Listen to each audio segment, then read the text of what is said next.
So why am I concerned about toxin exposure and our health?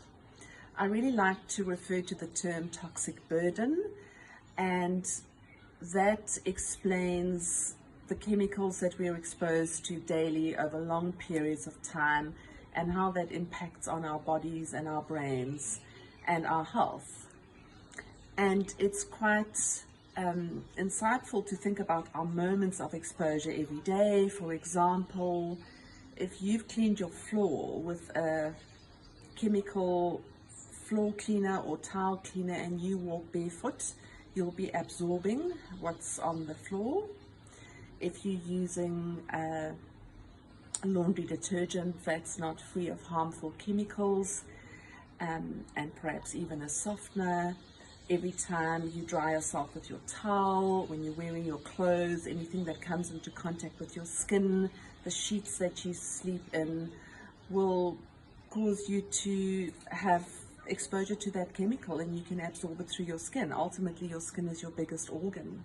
So anything that touches your skin is as good as eating it. Also, think of dishwashing liquid. So if you're using dishwashing liquid with chemical in it every mealtime.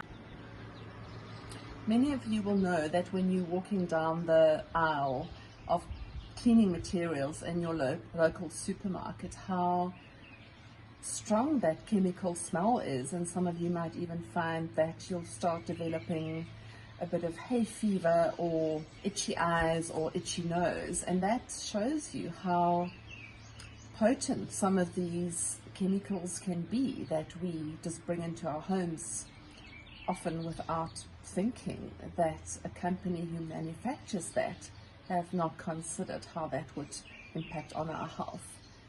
Over the years, I've really become increasingly more interested in learning and understanding more about the relationship between toxin exposure and how various chronic diseases such as multiple sclerosis, Parkinson's disease, fibromyalgia, etc. present.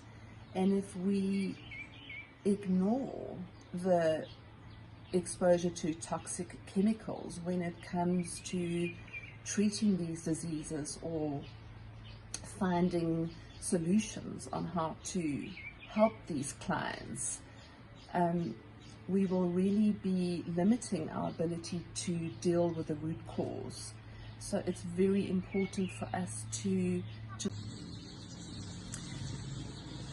what can we reduce when it comes to our exposure to toxins? There are many things that we can't control. We can't control air pollution if we're living in a busy city, or we can't control what's in the air when a factory releases all kinds of things into the air. But we can control what comes into our immediate environment in our homes, what we use on a daily basis to clean our homes with, or what is in our personal care products